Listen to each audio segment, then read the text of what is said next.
Hello, I'm BL Ochman, welcoming you to episode 55 of the award-winning Beyond Social Media show. I'm here with my co-host David Erickson, and you can find him on Twitter as D.Erickson. You can find him at eStrategyBlog.com, eStrategy TV. He's on Google+. He's all over the place. And you can find me online I'm at What's Next on Twitter, What's Next blog. I blog for Ad Age Digital Next. I am. Hello, I'm BL. Oh my God, hold on. You to episode 55 of Momentito, Beyond Social Media show. Oh my God. I'm here with my co-host David Erickson. And you can find him on Twitter. Oh my God, where is it playing? You can find him at eStrategyBlog.com, eStrategy TV. I found it. He's on Google+. Horrifying. It was playing on YouTube. It started on YouTube. Tab open? What? I had it up on YouTube to get the link before, and it just started itself. Good Lord, sorry about that. Anyway. Here we go. Welcome to episode 55 of the Beyond Social Media show, where we're screwing up, or I'm screwing up. Okay, so it is our tradition for us to start with the worst in social media this week, and that has to be that both Amazon and Sears offered a Nazi memorabilia poster of the entrance to the Dachau concentration camp as home decor. And on the Sears site, it listed ovens as related items, and they both withdrew the item, and they blamed it on a third-party retailer who sells on their sites. There's just no words for this kind of mistake, and it happens all the time. I'm mortified. That is astounding. I mean, as we were discussing before the show, I think a lot of these types of incidents are a result of young people being in charge lower down the line that don't have historical knowledge of, basic world events. This obviously the Holocaust is a huge world event. Everybody knows what it is, but if you don't study history enough, you might not recognize the images that were shown in this instance. No excuse. You need to know that stuff. You need to not make these mistakes. They're horrible mistakes. So. Well, you need some kind of checks and balances, and it's quite obvious that that's difficult, but, what it shows is that you really need to be looking at your brand 24/7, and somebody somewhere in the world has to be responsible for everything that takes place on a site. These are not small sites. This is Amazon. This is Sears. These are not little tiny companies that would say, well, we don't have the staff. They have the staff. They're global companies. There's no excuse. The other thing there's no excuse for, and this just boggles the mind, is that a newspaper in New York City ran an opinion piece in their latest edition. It's for residents of the West Village area, and the headline called President Obama the N-word. It's in the July 1st issue of the paper. It has a circulation of 12,000, but its publisher, whose name is George Kapsis, don't forget that, told Sky News that, he had balance because he had a rebuttal piece on the same page. And his staff told him not to do it, and including his editor, they all said, don't use a racial slur in the headline. Then he said he didn't realize how loaded that word really was, and he's very proud of what he did.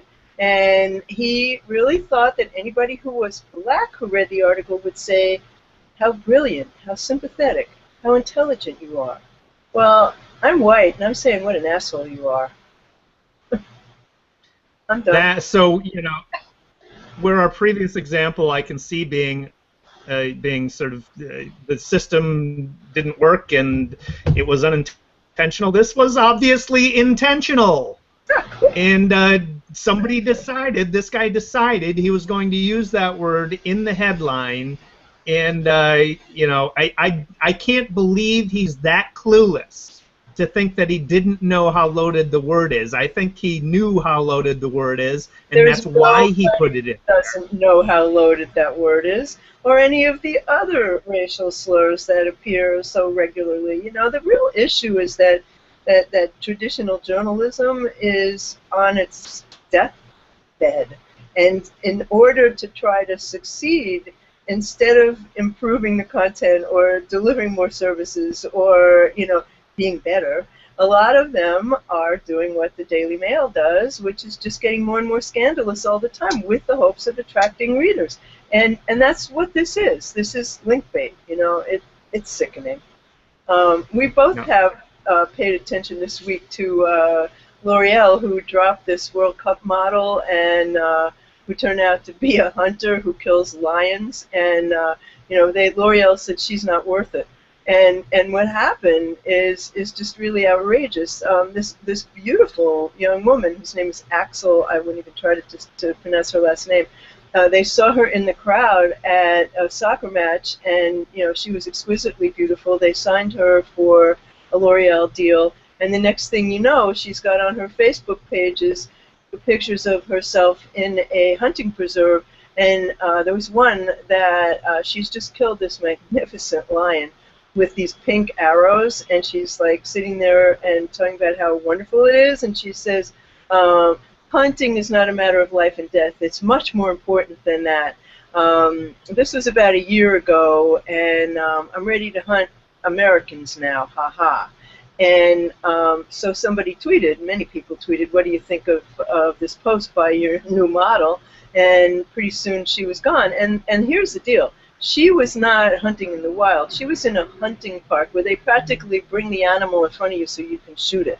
I mean, it's a crazy kind of thing. And, you know, I guess kudos to, I mean, the worst part is her, not L'Oreal. You know, they didn't know she was doing that, but, ugh. Yeah, exactly. But it's a story that sort of illustrates a bunch of different things about the world that we live in right now, right? So her photo was taken at the World Cup, just apparently from somebody, and she is so beautiful, physically beautiful. The picture went viral. People shared it all the time. That's how L'Oreal found out about her, right? So for L'Oreal, well, obvious beauty. She could be a model. We'll sign her. Signs her, and then she's a 17-year-old girl, so her judgment is pretty poor, and she posts this picture of her sitting in front of her kill on Facebook, and that several has of her kills, not just backlash. She kills her own contract, and then L'Oreal says that, I love their statement on this, the contract has now been completed. So terminate their relationship with her. I mean, the thing is that L'Oreal is 2 years removed from donating $1.2 million to the U.S. Environmental Protection Agency to help improve testing of safe chemicals. So they don't want to be associated with killing animals. Well, you know, it's about how news spreads and the role that social media plays, and how you just can't ignore it. And, you know, you've got to have your eyes open all the time. The other thing that social media played such an incredible role in was the return of LeBron James. And the response, the worst brand treats of the year so far, I mean, Cottonelle, it's astounding that both of these come from toilet paper brands, but Cottonelle has just outdone themselves. They said, LeBron James is returning to Cleveland. Lesson, stick with what works, like Cottonelle toilet papers and flushable likes. And on the other hand, you know, people favorited it to point it out to friends. They didn't favorite it because they loved it. They favorited it because they hated it. So Charmin, not to be outdone, says, looks like the king is returning to his, quotes, throne back in Cleveland. The internet is officially in meltdown and blowout mode. And the hashtag is tweet from the seat. Ugh. Yeah, not so good. I mean, it is a little known fact that a significant percentage of people do use their mobile phone in the bathroom. Let's not go there.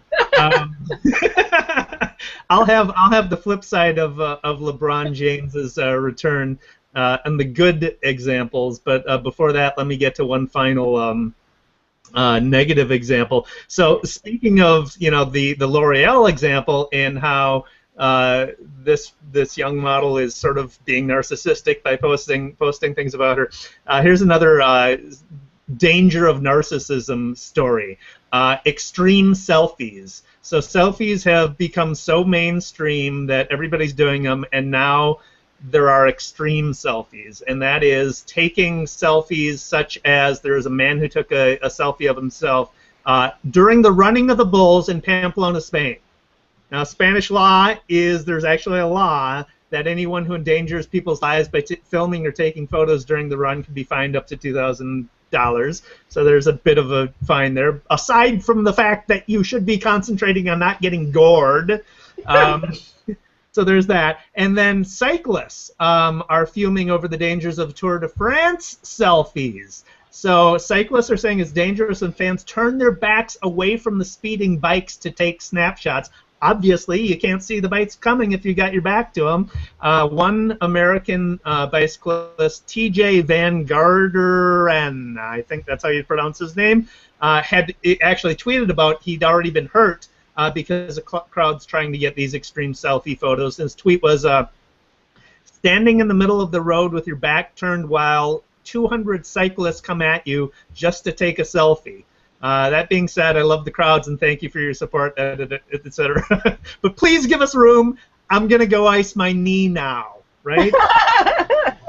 Well, you know, the other thing that happened during the World Cup was that the real winner was Tinder, the website, the dating website Tinder, because there's even a blog now that has selfies and photos of, mostly selfies, of handsome men in the crowd, and you know, thousands of them.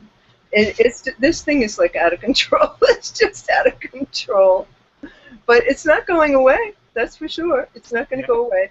So, what is your take on LeBron James breaking his own rules?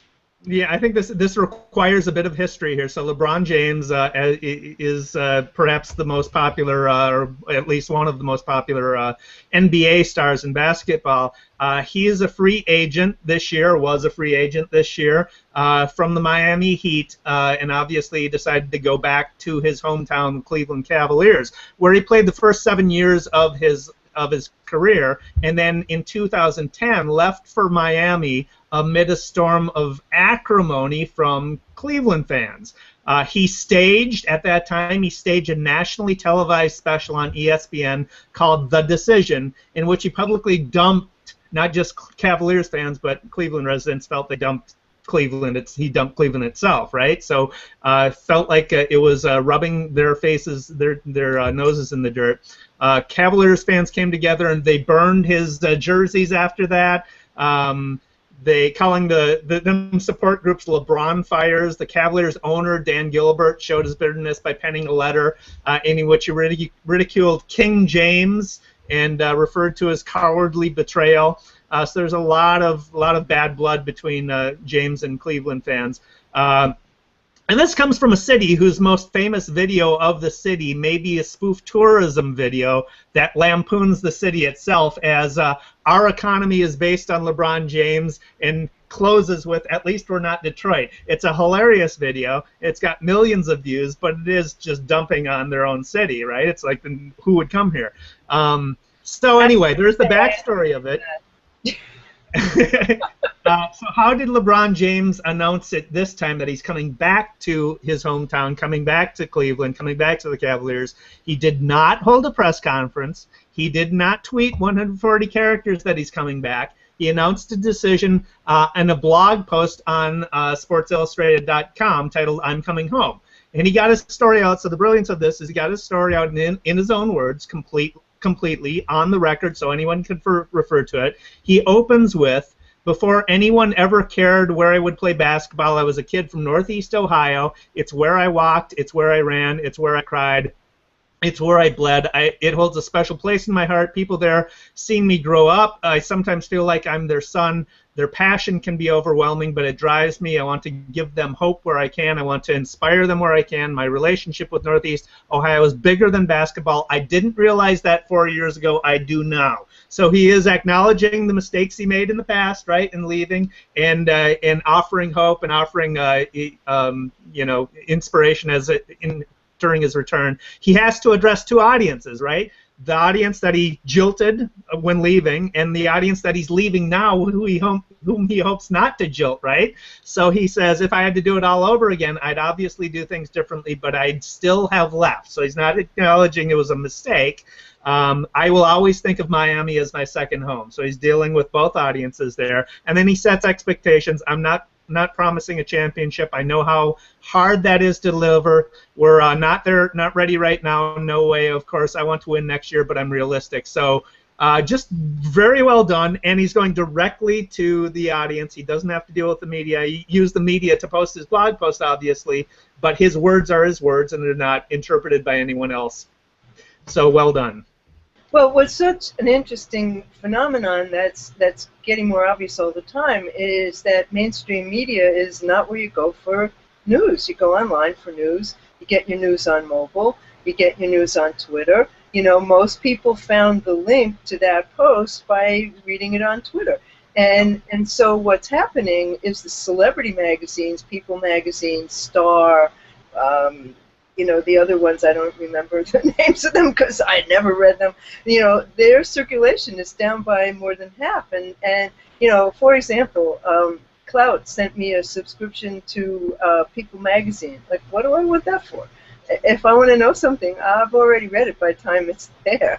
So, you know, that was there's just not a need for the kinds of publications that used to be the news. And celebrities have taken to Twitter, and they know that if they want to be heard, that's the place to do it. Or the people who tweet for them. I mean, I don't think they all do it themselves, but an awful lot of them seem to. So I looked at the richest stars on YouTube. Do you have anything else you want to complain about, Dave? I don't have a complaint, but one last quick one that we discussed before. Amazon, back in December, we talked about Amazon's drone, their air delivery service with using drones. Now they've asked the FCC for approval to test drive their drone delivery system over their own private property. But they're moving. There's another step in that direction. So maybe it wasn't just a big PR publicity stunt. Maybe they're actually trying to implement that. So I just thought we'd note that. I am not looking forward to the day when my delivery from Amazon comes by drone. You know? I can't wait. My cat gets freaked out when a pigeon lands on the window. Can you imagine a drone? So I took a look at YouTube's richest stars this week. There was an article in Business Insider about the 20 richest stars and what they earn. And there was an analysis by Social Blade, and it really is an astounding amount. First of all, their CPM, their cost per 1,000 impressions, go from 60 cents to $5, and the range it's just, you know, so beyond anything that's happening anywhere else in advertising online. And even after you take Google's 45% cut, these stars really have it made. So you look at number 20 on the list, and that's Evan Tube HD, and he's 7 years old, and it's a family-friendly YouTube channel. Evan and sometimes his sister and his mother, they review toys and video games, and it started as like a father-son bonding project. They would make Angry Birds stop-motion videos, and it snowballed into celebrity status, and all the proceeds, which you know, even have an ad sales team, go into investment and savings account for the kids. So what does he make? He makes anywhere between $134,000 and $1.32 million a year after YouTube's 45% cut. The number 17 one, which is called Potimi926, there's two Japanese sisters. They're adorable. And with the help of their parents, they make videos of themselves using toys, and they also make candy and baked goods. And they make somewhere in the neighborhood of $165 million a year after YouTube's cut. And they have 403 million total views, 265,000 subscribers. But this is the killer. The number one is called PewDiePie, and he is making somewhere between 825,000 and 8.47 million yearly after YouTube's cut. He has 23.9 million subscribers and 3.69 billion views.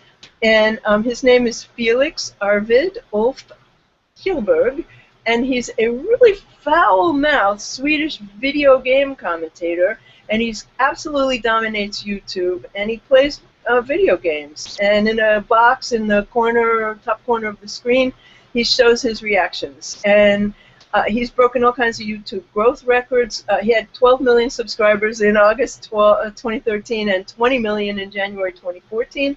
And he says that it's because he pays attention to his fans. He spends a lot of time talking about them, answering their questions, and forming a community of what he calls bros. Holy camole! Yeah, this is amazing.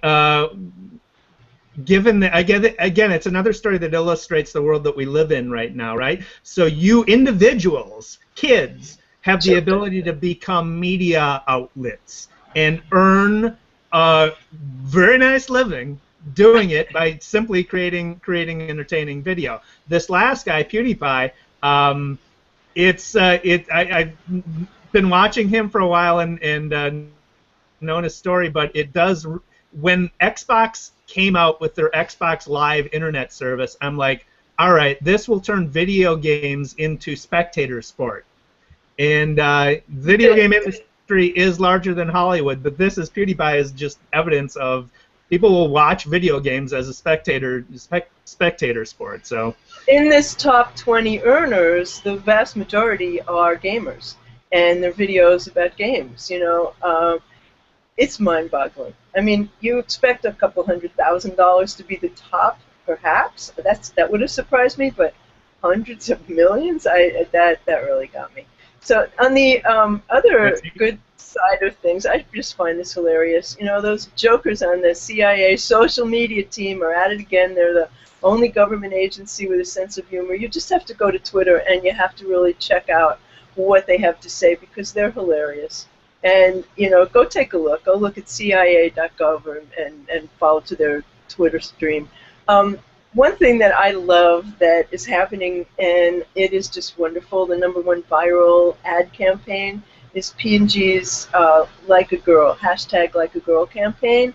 It had 33.3 million views this week, and the purpose of the campaign is to say that doing things like a girl should not be an insult, and they note that when girls reach puberty, their self-confidence just plummets. And so they want to take a stand to show girls everywhere that doing things like a girl should never be an insult. And that means that you're strong, that you're talented, and you're downright amazing. And the site says we're kicking off this epic battle to make sure that girls everywhere keep their confidence throughout puberty and beyond, and making a start by showing them that doing things like a girl is awesome. And they take the tweets that people use with that hashtag and they run them on their site, and they're beautiful. And the video that they made is beautiful. And it's for the feminine hygiene brand Always, and you have to look at it. It's absolutely extraordinary.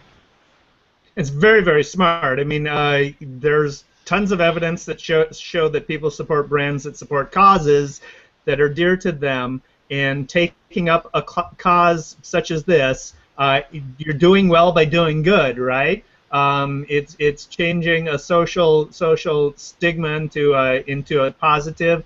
It's currying favor. It's currying goodwill among your likely audience, among your future customers, and just all around a good thing. It's a very smart way of doing their marketing too. The way that they illustrated it was so interesting. They took teenage girls and they asked them, "What is, show me what it looks like to run like a girl," and they're like, and then they asked them to do different tasks, and they had a little boy also, and then they brought on little girls and they asked them to do the same thing, and they were strong and they ran like crazy. And so then they brought back the older girls and they said, how do you feel now? And do you want to redo it? And do you think that you were insulting girls when you said that, and they were like, I want to redo it. I want to be me. You know, I don't want to be like what that stereotype is, and it just makes me happy. Now, I have one that was going to make you unhappy, Dave. I'm sorry. I know you're not a glass fan, and I'm afraid to ask what you did with your Google Glass that broke. Have you gotten them fixed by any chance? No, I haven't. Oh, jeez. Well, there is glass. There's a glass app that can read your mind, and it's part of a company called Mind RDR, and they make mind-controlled wearables. It's a telekinetic app. It's free, and you wear it on your head, and it touches your forehead, and it's an EEG sensor, an electroencephalography sensor, and it is able to transmit your thoughts back to glass. So it uses brain waves to let you take photos with glass of what you see. You concentrate really hard on the image, and it takes it. You don't have to say, okay, glass. It just does it. And then you can transmit and share the images on Twitter and Facebook. And they've released all the source code because they want to make sure that the project continues and that other developers come and you know, expand on it. And Google basically just said, you know, we're not involved in this. And you can see why they have enough problems with people talking about glass holes and throwing people out of places, and you know, it's gotten such bad press, but it's not going away, and it is going to get better and bigger, and you should really get yours fixed, Dave. You know. Well, I'm a fan of the concept, but after having used them for a short period of time before they broke, I think they're not ready for prime time because there's a social stigma attached to them. Just wearing them, I'm very self-conscious about wearing them. To activate them, and you need to, you know, move your head around, so that's just weird.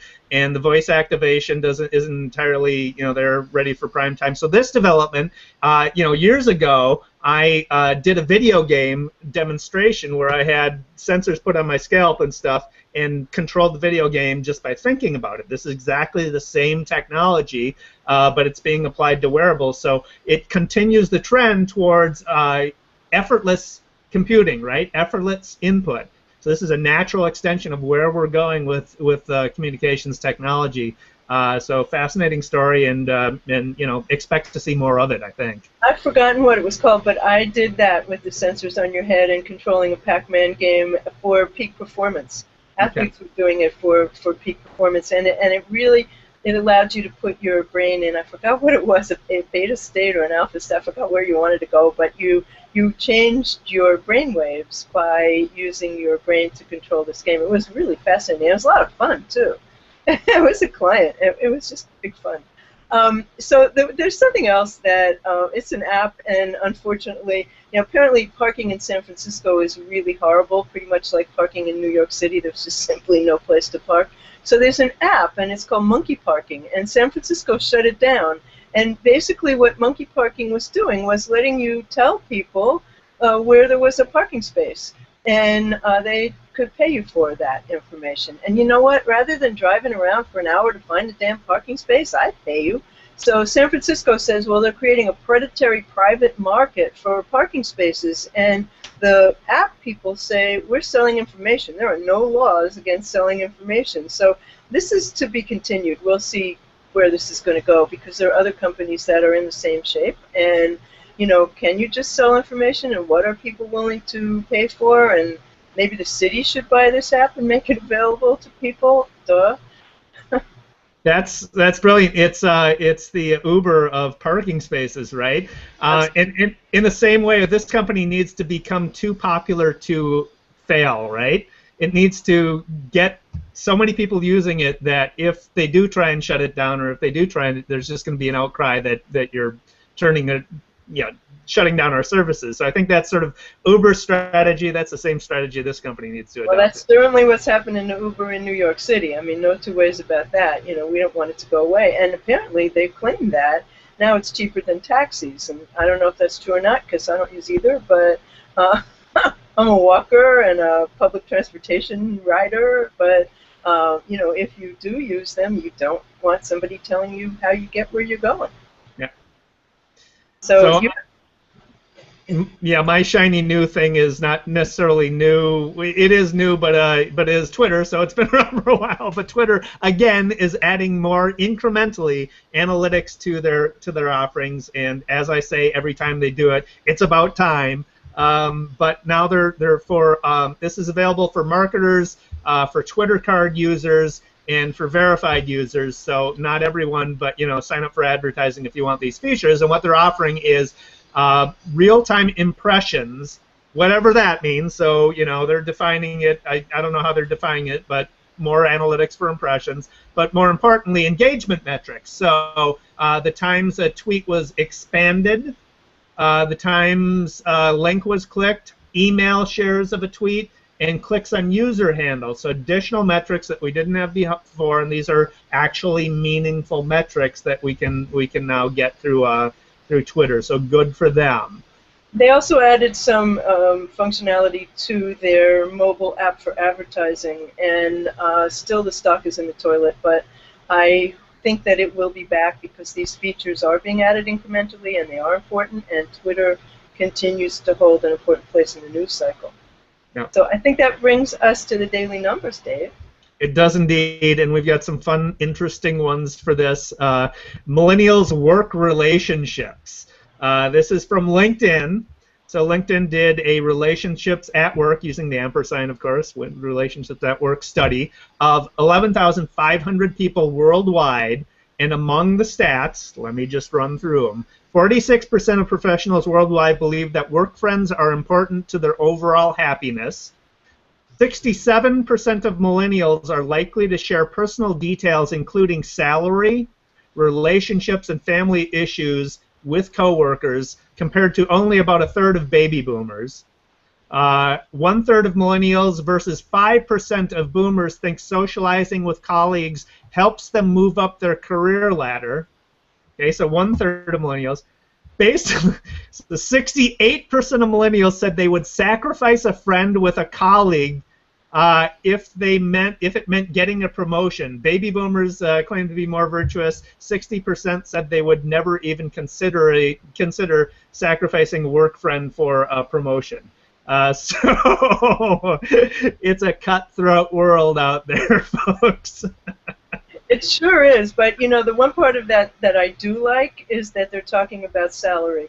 Talking about salary, talking about what you pay for things, takes the power back to you. It really does. When you find out that you're not making the same thing as the person who's sitting next to you doing the same job, there's something wrong with that system. And that whole secrecy about money, in my opinion, is just absurd. So, kudos to them on that. And, get your act together about what friendship's about. Jeez. Exactly. I mean, really.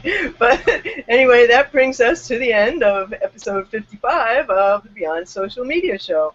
And we will timestamp this video so that you'll be able to jump directly to any segment that you want to listen to on the YouTube video. It will be on the Beyond Social Media Show blog and on the Beyond Social Media Show Google Plus page. We'll tweet the links. And you can find Dave Erickson online on Twitter at @DErickson. You can find him at eStrategyBlog.com, eStrategyTV. He's on Google Plus, and he's on LinkedIn. He's everywhere. And you can find me. I'm at What's Next on Twitter.